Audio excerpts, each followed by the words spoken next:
We are going to talk now about alkene reactions. First, how we make it, and then another reaction, which is the electrophilic addition, specifically a halogenation. So we have learned in alkenes that we can make, say, for instance, I have 2-bromobutane, and I can do that in the presence of a base, and say that I use here sodium ethoxide,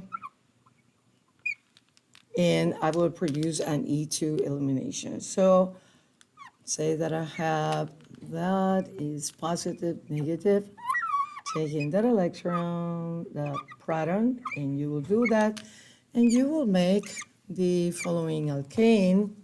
That's one idea, but that's not the major product.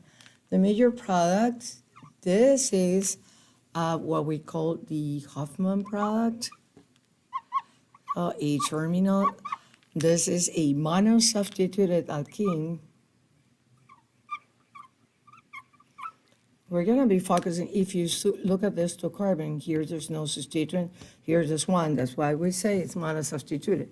That's a minor product in the case of a small base, and that's a small.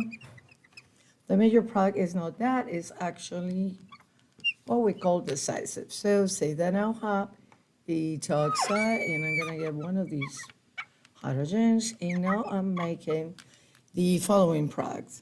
This is now disubstituted alkene, and that we call the decisive. And with the small bases, this reaction we learned that is the reduced selectivity about the product that you're going to get is decisive. So again, if you use small bases, you will get more decisive product. In other words, we can moderate what product we get in each reactions by changing the base. And that's what we do precisely to make dienes. So if we have the same alkene react, now let me change my arrow here. See that now I have the alkene, the same alkene, but I make it react with a large base, bulky base. So here I'm using potassium terbutoxide. And remember that terbutoxide is quite large. In large bases like that, you get more of the Hoffman product. So we will form that. That's a strategy that we do when we're making dienes.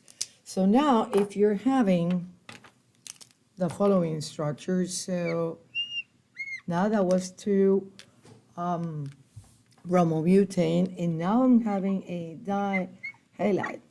But because I want to make conjugated diene, if you want to have the terminal alkene, you want to be using potassium terbutoxide. So again, in this reaction, what we do then is use a big bulky base.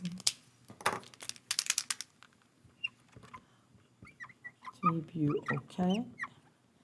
Again, negative. And what we're doing here is a double elimination. So we do an elimination here and an E2 also on the other side, and that will give us the desired product. And again, the strategy was selecting that base because you want to have the terminal product and not having the decisive product. That way you're making this 1, 2, 3, and 4. This is 1, 3 butadiene,